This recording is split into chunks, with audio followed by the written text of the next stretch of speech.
សួស្តីបងប្អូនទាំងអស់គ្នាបាទជួបគ្នាម្ដងទៀតនៅការដោះស្រាយលំហាត់សភៅពុំថ្នាក់ទី11បាទលំហាត់នេះត្រូវជាលំហាត់លេខ18នៅទំព័រទី194តែអញ្ចឹងយើងមើលប្រធានលំហាត់ទាំងអស់គ្នាស្វែលោហៈតូច2ឯកលក្ខដែលមានម៉ាស់នីមួយៗ50មីលីក្រាមត្រូវបានព្យួរទៅនឹងចំណុចនឹង1ដោយខ្សែ2ប្រវែង50សង់ទីម៉ែត្រពីគ្នា50សង់ទីម៉ែត្រស្មើគ្នាស្វែលោហៈទាំងពីរបន្ទុកបន្ទុកអគ្គិសនីស្មើគ្នានិងសញ្ញាដូចគ្នាវាច្រានគ្នាចេញដល់ទីតាំងលំនឹង1ចម្ងាយ50សង់ទីម៉ែត្ររកបន្ទុកអគ្គិសនីលើស្វែនីមួយៗបាទលំហាត់គេសួរមកប៉ុណ្ណឹងអញ្ចឹងយើងធ្វើដំណោះស្រាយបាទដំណោះស្រាយរកបន្ទុកអគ្គិសនីលើស្វែនីមួយៗអញ្ចឹងមុននឹងយើងរកបន្ទុកអគ្គិសនីលើស្វែនីមួយយើងត្រូវដឹងថាស្វែ2ឯកលក្ខស្វែ2នឹងមានន័យថាស្វែ2ប៉ុនគ្នាណាហើយម៉ាស់របស់វាស្មើគ្នាទៀតហើយបើយើងគិតទៅបន្ទុកទាំងពីរស្មើគ្នាប៉ុន្តែគ្រាន់តែវាច្រានគ្នាសញ្ញាដូចគ្នាអញ្ចឹងមានន័យថាវាច្រានគ្នាហើយបើសញ្ញាដូចគ្នាវាអាចបន្ទុកនឹងស្វែទាំងពីរនឹងបន្ទុកវិជ្ជមានឬក៏អវិជ្ជមានតែប៉ុណ្្នឹងទេហើយវាច្រានគ្នាទៅដល់ទីតាំងលំនឹងមួយដែលចម្ងាយពីគ្នានឹងគឺ5សង់ទីម៉ែត្រអញ្ចឹងយើងគូសរូបវាដំបូងស្វែ2នៅអញ្ចេះទេបាទប្រវែងទាំងពីរគឺ L នៅពេលដែលគេផ្ទុកបន្ទុកអគ្គិសនីយើងឃើញថាស្វែហ្នឹងវាស្ថិតនៅបាទវានៅចម្ងាយពីគ្នានេះចម្ងាយពីគ្នាໄວហ្នឹងគឺ5សង់ទីម៉ែត្របាទប្រវែង R ហ្នឹងគឺ5សង់ទីម៉ែត្រហើយខ្សែវែង L ហើយវាចេញពីគ្នាបានប៉ុណ្ណឹងអញ្ចឹងដើម្បីដោះស្រាយយើងត្រូវគូសយ៉ាក្រាមតាំងឲ្យកម្លាំងវាបាទអញ្ចឹងស្វែទាំងពីរកាលណាវាសញ្ញាដូចគ្នាមានអំពើលើគ្នាគឺច្រានគ្នាអញ្ចឹងច្រានដោយកម្លាំង F1 បាទច្រានដោយកម្លាំង F បាទវាច្រានគ្នាទៅវិញទៅមកប៉ុន្តែយើងសិក្សាតែបន្ទុកមួយនេះទៅបានហើយបាទហើយវារងនៅទម្ងន់វាទៀតបាទទម្ងន់យើងថាអក្សរ P បាទអញ្ចឹង F ជាមួយនឹង P អាពីរហ្នឹងបើយើងសិក្សាយើងខ្ជិលចំណោលកែងទៅលើអណាយើងរកកម្លាំងមួយដែលទប់ទល់ជាមួយតេនេះតែម្ដងដោយសារតែវាមានលំនឹងអញ្ចឹង F ជាមួយ P អាពីរនឹងផ្គុំគ្នាបង្កើតបានជាកម្លាំងមួយដែលទប់ទល់ជាមួយតេអញ្ចឹងបានកម្លាំងទប់ទល់មួយតេយើងតាំងបាទយើងតាំងកម្លាំងហ្នឹងដោយ R បាទអញ្ចឹង F យើងចំណោលកែងមកហើយ P យើងចំណោលកែងមកទៀតមកយើងបាន R បាទយើងបាន R ហើយនឹង R យើងតាំងនៅ R ទៅបាទ R អញ្ចឹង R ហ្នឹងបង្កើតបានមុំ alpha ដែរបាទមុំ alpha នេះបាទមុំហ្នឹងគឺមុំ alpha អានេះគឺមុំ alpha ដូចគ្នាមុំត្រូវគ្នាអញ្ចឹងដើម្បីដោះស្រាយបានយើងគ្រាន់តែគិតទៅលើបាទគិតទៅលើកម្លាំងវាទាំងអស់ហ្នឹងទៅឥឡូវយើងសិក្សាទៅថាវារងនៅកម្លាំងអីខ្លះអញ្ចឹងស្វែអគ្គិសនីហ្នឹងរងកម្លាំង3បាទទី1កម្លាំងអគ្គិសនីទម្ងន់ហើយនឹងដំណឹងខ្សែចុះ R បាទ R មែនទេ R វាបានមកពី F ហើយនឹង P ពុំគ្នានេះបាទអញ្ចឹងទី1គឺដំណឹងខ្សែយើងតាំងដល់អក្សរ T ហើយទី2គឺកម្លាំងអគ្គិសនីយើងតាំងដល់អក្សរ F ហើយទី3គឺទម្ងន់គឺ P បាទ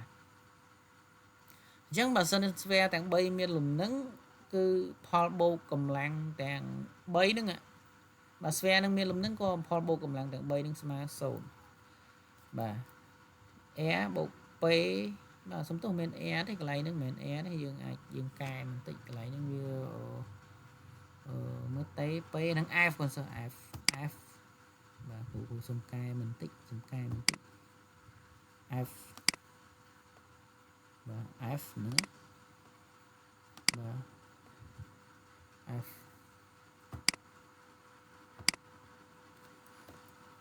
បាទឬក៏ F បូកជាមួយ P បាន R ហើយអញ្ចឹង F បូក P នេះ F បូកជាមួយ P បាន R អញ្ចឹងយើងចំនួនឲ្យ R បូក T ស្មើ0បើ R បូក T ស្មើ0មានន័យថាពីរនឹងស្មើគ្នាហើយបាទ ប៉ុន្តែយើងអត់សិក្សាវាទេយើងអត់សិក្សាវាទេបើសិនជាលំហាត់គេសួររកដំណឹងខ្សែយើងសិក្សាតាមនឹងទៅប៉ុន្តែឥឡូវយើងមើលនៅក្នុង trigonometry MPR MPR បាទនេះ trigonometry MPR trigonometry ហ្នឹងអញ្ចឹងយើងគិតតាមតង់សងនៃមុំ alpha តង់វាស្មើនឹងជ្រុងឈើមជ្រុងឈើមជ្រុងនេះបាទចែកនឹងជ្រុងជាប់ជ្រុងជាប់ជ្រុងពេនេះជ្រុងឈើមជ្រុងនេះហើយជ្រុង F ស្មើគ្នាទេអញ្ចឹងតង់សងនៃមុំ alpha វាស្មើជ្រុងឈើមគឺ F ចែកឲ្យ P ដែល F ហ្នឹងគឺជាកម្លាំងអគ្គិសនីបានមកពីស្វែទាំងពីរដាក់ក្បែរគ្នាហើយមានអំពើលើគ្នាបាទមានអំពើលើគ្នាអញ្ចឹង F វាស្មើនឹងការគុយ1គុយ2ប៉ុន្តែដោយសារគុយវាស្មើគ្នាយើងតាំងដោយគុយការ៉េបាទគុយគុណគុយឡើងគុយការ៉េហើយនៅលើចម្ងាយរវាងបន្ទុកទាំងពីរបាទ air ឲ្យតាមកន្សោមច្បាប់គូឡុំហើយចែក P ស្មើ mc អញ្ចឹងយើងតម្លាក់មកយើងបានការគុយការ៉េនៅលើ air ការ៉េគុណនឹង mc បាទប៉ុណ្ណឹងហើយយើងទាញរកគុយការ៉េមកបាទអញ្ចឹងនាំឲ្យគុយការ៉េស្មើនឹង air ការ៉េ mc គុណនឹងតង់សងនៃមុំ alpha ហើយចែកនឹងការអានេះយើងទាញណាទាំងអស់ហ្នឹងយើងស្គាល់ហើយ air ក៏យើងស្គាល់ហើយចម្ងាយរវាងបន្ទុកទាំងពីរ5សង់ទីម៉ែត្រហើយប្រវែងខ្សែវែងនេះហើយអានេះម៉ាស់យើងស្គាល់ទាំងអស់ប៉ុន្តែនៅ alpha យើងអត់ស្គាល់ថាប្រហែល degree នៃ alpha អត់ស្គាល់ទេអញ្ចឹងយើងមើលទៅក្នុង trigonometry OHM OHM បាទភាសាទៀត OHM អញ្ចឹងបើយើងក្នុង trigonometry OHM យើងអាចស្គាល់ជ្រុងវែងនេះជ្រុង HM ថា M វែងហ្នឹងគឺពាក់កណ្ដាល air ចែកជា2ហើយប្រវែងពី O មក M គឺជ្រុង hypotenuse អញ្ចឹងយើងប្រើតាម sin នៃមុំ alpha អញ្ចឹង sin នៃមុំ alpha វាស្មើនឹងពាក់កណ្ដាល air គឺ air ចែកជា2ចែកជាមួយនឹងជ្រុង hypo វែងនេះបាទគឺ L អញ្ចឹងវាស្មើ 2air នៅលើ L យើងជំនួសលេខចូលទៅ air គឺយើងដឹងហើយ5សង់ទីម៉ែត្រហើយចែកឲ្យ 2L ប្រវែង50សង់ទីម៉ែត្រគេដាក់មកຂະຫນាតសង់ទីម៉ែត្រដូចគ្នាយើងសម្រួលបានអញ្ចឹងនៅសល់ 0.05 តម្លៃ 0.05 ហ្នឹងមុំបើយើងគិតទៅជាមុំតូចឯងជាធម្មតាមុំគេចាត់តែមុខតូចមុំតូចបើជឿគិតជារ៉ាត់យ៉ង់ត្រឹម 0.26